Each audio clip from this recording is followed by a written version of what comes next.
Les 8h18, on va quand même reprendre un peu de sourire avec Arnaud Demanche. RMC, Apolline Matin. C'est tous les jours de manche. Salut Arnaud. Et bonjour les amis. Et ben voilà, ça y est, on n'a plus de Premier ministre, c'est fini. Michel Barnier a actionné le 49.3 hier, il est monté à la tribune. Allahu Akbar. Et boum, toute la politique française qui explose. Parce qu'il y est allé en sachant qu'il allait se faire renverser derrière. Mais alors, il est parti avec un bel enthousiasme. Ça lui a rappelé quand il était poilu à Verdun, qu'il sortait des tranchées en disant « On s'en fout, on y va ! Chuche à l'ennemi !» Donc, le RN va voter une motion de censure mercredi. Le RN va voter avec LFI, dites donc. Ça y est, c'est le rapprochement tant attendu. Ils sont là. Oh ! Oh ! Vous aussi, vous aimez pas les juifs ? Oh, mais nous aussi ! Oh ! Allez, Marine Le Pen et Jean-Luc Mélenchon à 2 doigts de la soirée karaoké. Allez Jean-Luc, chante! C'est un beau roman d'amitié qui commence entre nous deux. Oh, comme c'est beau! Ta voix me rappelle celle de mon papa. Oui, c'est parce qu'Arnaud Demanche ne sait pas imiter Jean-Luc Mélenchon et qu'il a qu'une seule voix grave. Alors on se débrouille. La voix de Jean-Luc Mélenchon devient la voix de... Je fais des mix comme je peux. Alors maintenant, qu'est-ce qui va se passer ? Emmanuel Macron va devoir chercher un nouveau Premier ministre. Tiens, en parlant d'Emmanuel Macron, est-ce que vous avez lu Le Monde ce week-end ? Est-ce que vous avez vu la phrase ? D'après Le Monde, Brigitte Macron aurait dit à propos d'Emmanuel « Les Français ne le méritent pas ». Et c'est vrai, hein, on ne mérite pas ça. Hein. Franchement, nous les Français, on est vraiment injustes avec lui. Moi, je dis que si Emmanuel Macron démissionnait et arrêtait la politique, eh ben, ce serait bien fait pour nous. Ce serait dur, mais on ne mérite pas ça. Punis-nous, Emmanuel. Après, quand on dit « Je suis désolé, je ne te mérite pas », c'est pas toi, c'est moi. C'est qu'on se fait larguer normalement derrière. Hein. Va falloir que Brigitte lui présente un nouveau pays. Ils se sont bien trouvés, elle et lui quand même. Hein. Déconnectés comme Marie-Antoinette en 1789, ils auraient été à leur place à Versailles dans le château, les Macron, avec leurs potes, genre Anne Genetet, la ministre de l'Éducation qui formait des domestiques à Singapour et qui aurait été là. Emmanuel, Brigitte, venez voir mes chéris, mes amours. Il y a des paysans qui sont venus jusqu'à Versailles avec leurs fourches pour gentiment s'occuper du jardin. Tu sais, Emmanuel, le petit personnel, plus on est dur avec lui, mais plus il vous aime, paradoxalement. Ça, c'est vrai, hein. Dans le fond, tu sais, on les aime bien avec Brigitte. T'enlèves l'odeur, ils sont quasiment comme nous. Arrête. C'est pas possible. Arnaud, pour le moment, Emmanuel... Enchaînons, ma chérie. Enchaînons. Pour le moment, Emmanuel Macron est en visite officielle en Arabie Saoudite. Oui, alors dès que ça chauffe un peu en France, il se barre, hein. Louis XVI, il doit regarder depuis le paradis. Louis XVI, il est là. Moi aussi, j'aurais pas été décapité si j'avais eu un avion. Hein. C'est facile. Hein. Franchement, c'est vache-toche. Hein. Bref, il rencontre le roi d'Arabie Saoudite, Mohamed Ben Salman, dit MBS. Alors, on dit MBS, mais en fait, c'est Mohamed Ben Salman Ben Abdelaziz Ben Abderrahman Ben Faisal Ben Turki Ben Abdallah Ben Mohamed Al Saoud.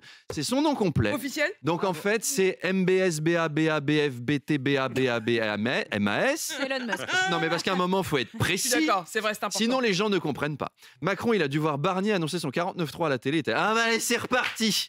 Et du coup, il a demandé à MBS. C'est relou, hein, ces trucs d'élection, de nomination. Comment tu fais, toi ? Nous, on n'en a pas des élections. Ah bon ? Et les oppositions qui cassent les glaouis, alors ? Moi, je les ai tous mis en prison. Ah, c'est pratique. Et les journalistes, ils disent rien, alors ? Au début. Après, t'en découpant en morceaux, les autres, ils ferment leur gueule. Hein.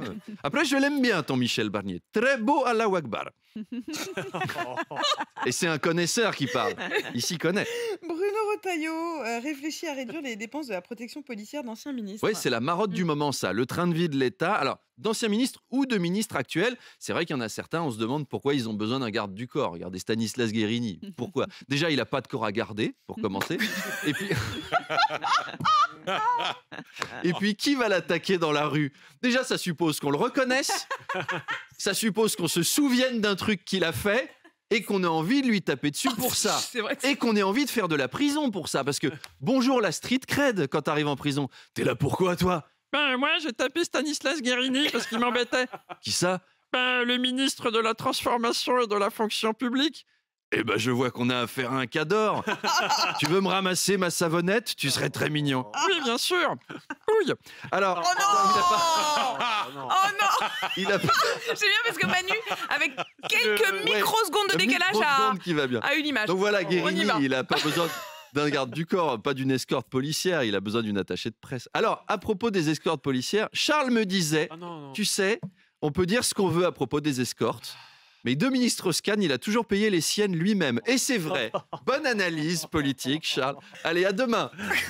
Et rendez-vous en podcast. Je sais pas si on sera là demain. Ouais, Moi, je sais pas si je serai là demain. Demain est un autre jour. À chaque jour, je vais vous dire en ce moment, à chaque jour suffit sa peine. RMC.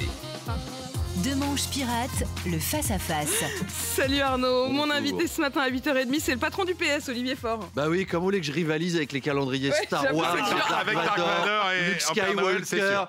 Ils sont là à parler de l'étoile de la mort et moi je dois faire Olivier Faure quand même. Donc Olivier il réagira à la future censure de Michel Barnier, car oui, Michel Barnier va nous quitter. Arthur Chevalier nous parlait à l'instant des calendriers de l'Avent. Bah, dans la prochaine petite fenêtre, il y a un nouveau Premier ministre, tout en chocolat.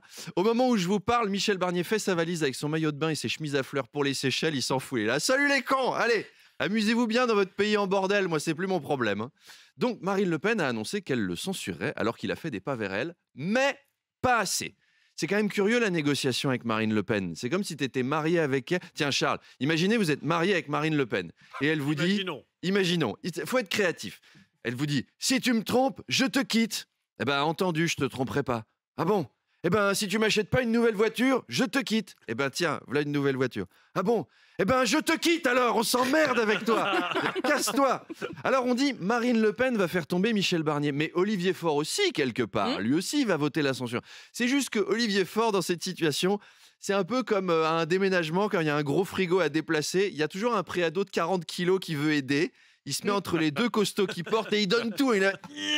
Mais bon, s'il n'est pas là, on sait que ça ne fait pas une différence énorme. Alors que va faire Emmanuel Macron maintenant? Est-ce qu'il va rappeler la gauche? Est-ce que c'est le comeback de Lucie Castet? Je ne sais pas, ils ont essayé de nous la refourguer tout l'été. Ils ont essayé sur une législative partielle, pour Matignon. Olivier Faure, il va venir vous faire du télé-shopping. Bienvenue à NFP Shopping et ce matin, je vous propose une Lucie Castet. Idéal si vous avez un pays abîmé, la Lucie Castet répare vos budgets, débouche les voies parlementaires, mijote des projets de loi. Sa fonction aspirateur peut aspirer les voix des centristes et pour tout achat d'une Lucie Castet, un Louis Boyard est offert. Ah, on va pas passer à côté Trop de sympa. ça. Allez, rendez-vous avec Olivier Faure et son beau pull de Noël à 8h. À